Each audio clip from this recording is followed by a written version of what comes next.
Today we go deep in the heart of Texas to talk about Johnny and Edgar Winter. Hi and welcome back, or welcome if you're a new viewer. Today we're talking about Johnny and Edgar Winter, as I said. Johnny Winter is possibly the best rock blues guitarist ever.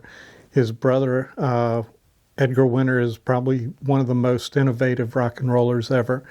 So an extremely talented pair, and had a lot more in common than you would might think, because they were both born with albinism. Johnny, the older brother, was born when his father was right after his father's been shipped out to Europe for World War II, and albinism was almost unheard of in rural Texas, in Beaumont, where they were from. So just the rarity of it was odd enough, and doctors said, this almost never happens. It won't happen again. So next child, a couple of years later, Edgar Winter was born and also had albinism. If you're not sure what that is, it basically means the pigment of the skin is really, really white, almost pink in some people. Also with the eyes, very icy blue, or in some cases pinkish. Hair is extremely white, and they're very sensitive to light. In fact, when I saw Edgar Winter, the only time I saw him was at an outdoor concert, and he was always shading his eyes so he could see the readout on his synthesizer. But they came from a musical family. Father was very musical, and they grew up both playing instruments. Johnny would actually talk his way into the blues joints in Texas, where he would, go into a pretty much segregated club where it was all black bluesmen playing, and would talk his way in because they heard that he could play. So you can imagine how an extremely white man going into an all-black club would seem odd. But he worked his way in because he was really, really good. Through their early music careers, at least Johnny's, Edgar played with him a lot of the time. And that cooperation really never ended. Genre, so we'll start with Johnny first. Blues, as I said, blues rock, country blues, rock and roll, and southern rock. I would say most of his music is best live. He was a standard live player, had tons of live footage for you to watch if you're a reactor. Although, like I said, say in most cases like this, it's best to watch their earlier work, even if the video quality may not be as up to par. As long as the audio quality is good, then it doesn't matter. They're playing their best. They're playing at their prime.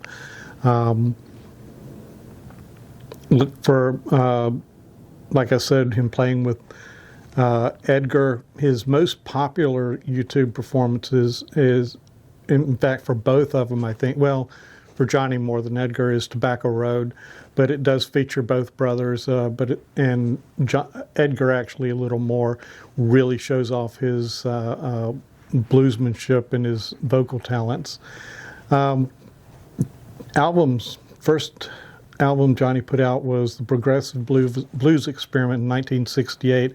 This was primarily a collection of things that he recorded, some of it live as demos for his future work. Although after he got a contract with Columbia after this, I guess if it was the owner of the material or a producer before him, basically took it out, put out an album, and Johnny never, ever saw a cent of income from this album, even though it really did play well. It was highly acclaimed. Songs, Rollin' and Tumblin', a tribute to Muddy, Help Me, and Meantown Blues, which became basically a standard for his concerts for then on. Second album was in 1969. This was his first Columbia record, and was reported the largest advance to that date in the entire music industry. It was $600,000, so you can imagine. Standouts from the album: Be Careful with the Fool, Good Morning Little Schoolgirl, and Dallas, which probably got the most airplay. Next was Second Winter, also 1969.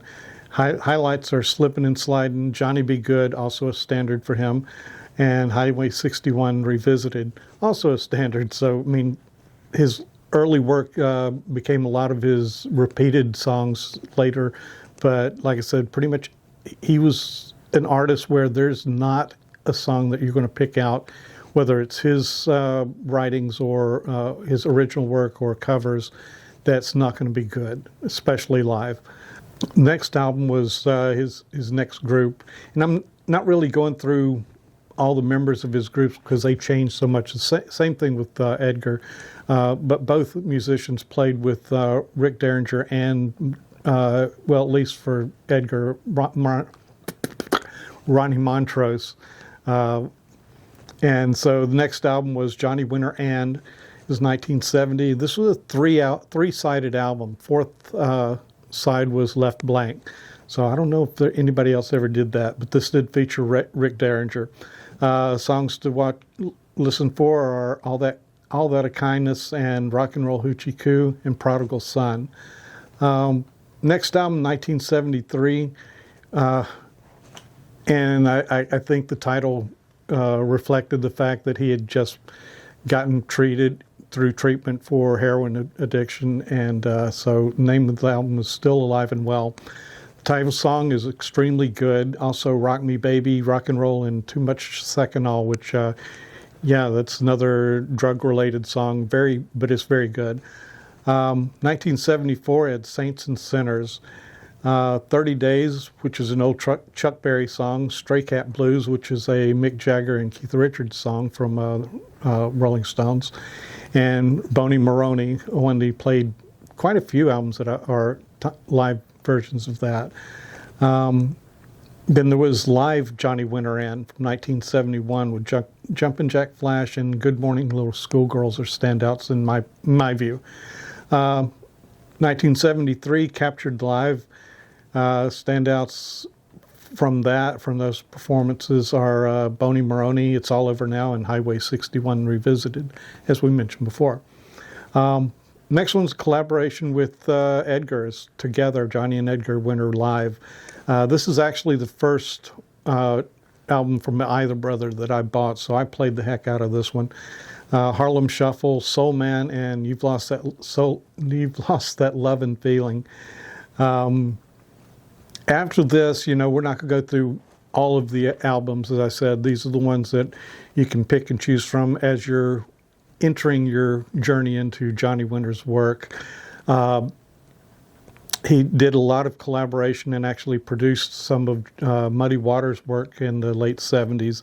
Won Grammys, both of them did. And he also played with Jimi Hendrix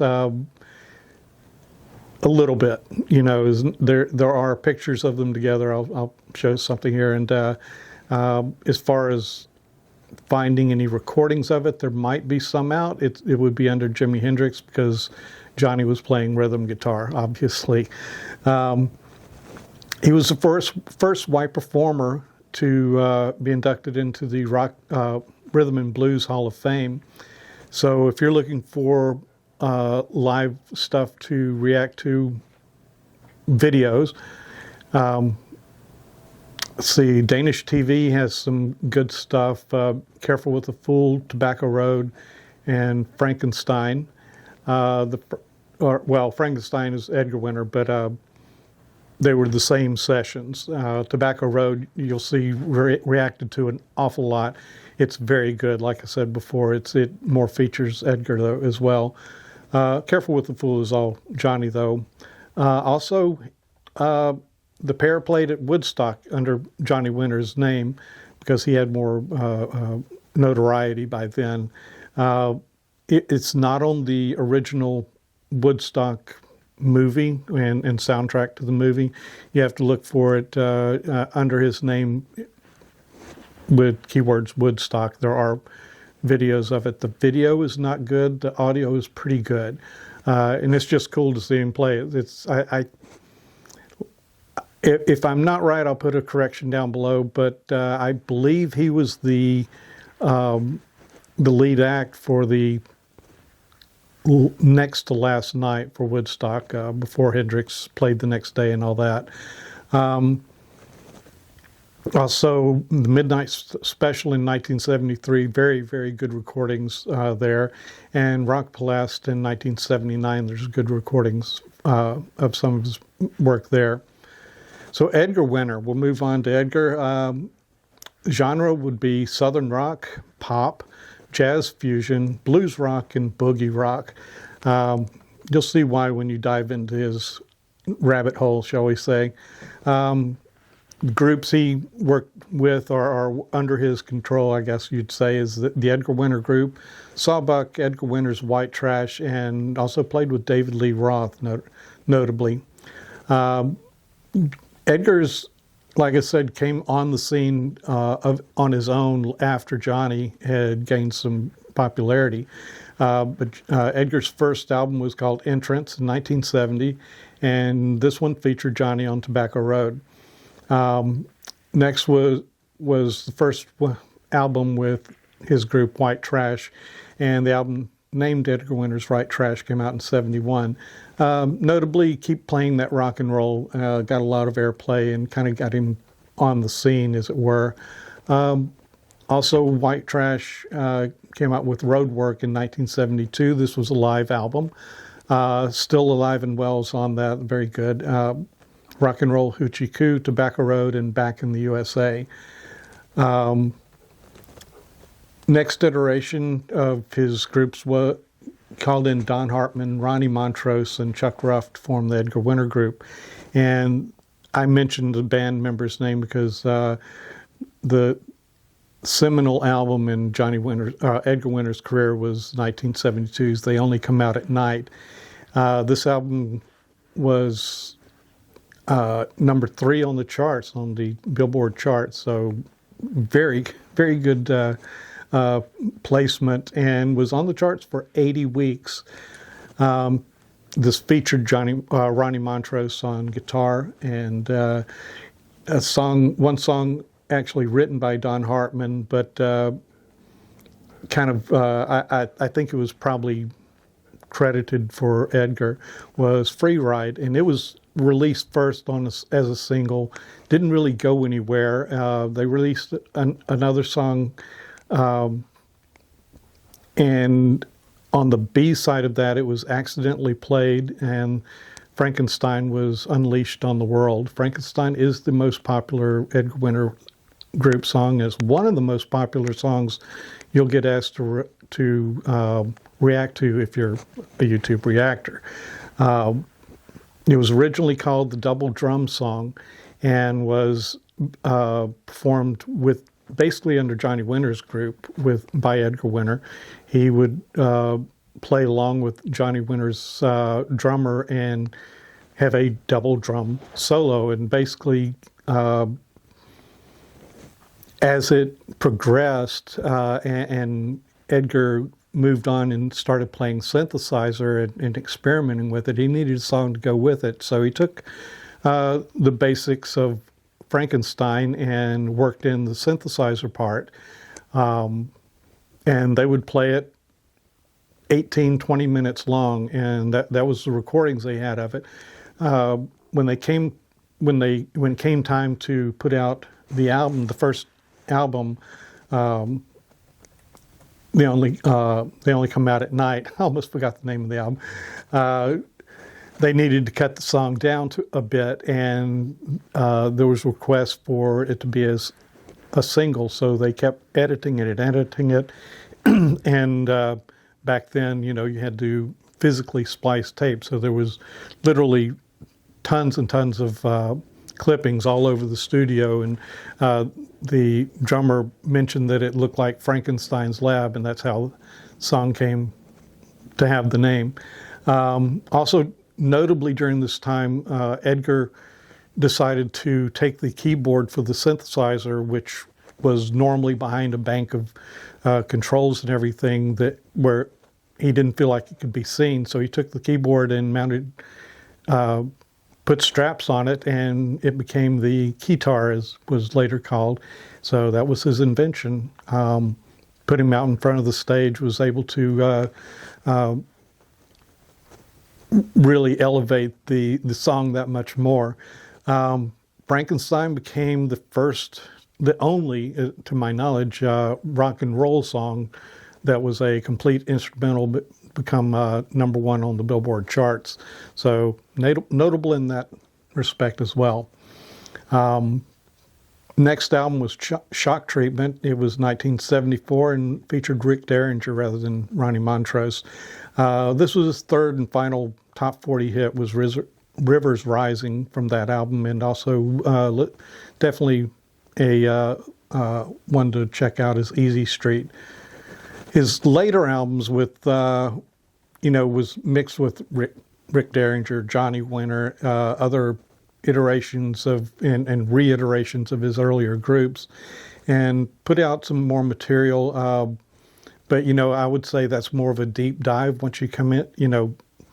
The few songs that he had that were really popular are really where you should start, because during this time he also he worked as a session musician with and did collaborations with Tina Turner, Meat Loaf, David Lee Roth, and as well as being on albums with Johnny and others.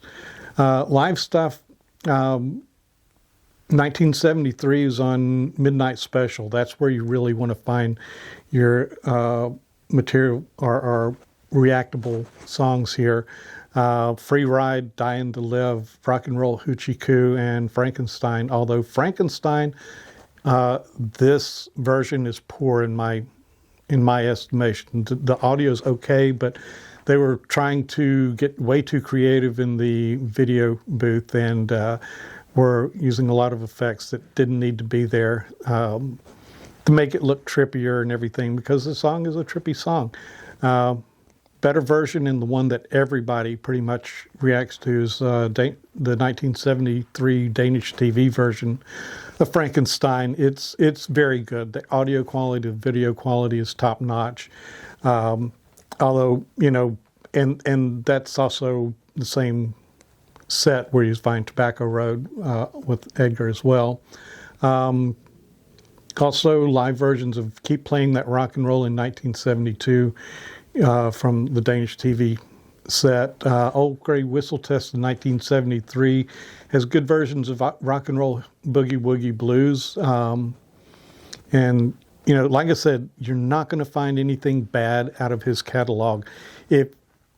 I would recommend, like I said, look for the original versions, the early versions of all his work, because, okay, he was faster then. He was just faster then, especially recordings around the mid-'70s after his drug addiction had been treated. But next time, we're going to go with Steely Dan, and can't wait to have you see me again. So let the good times roll.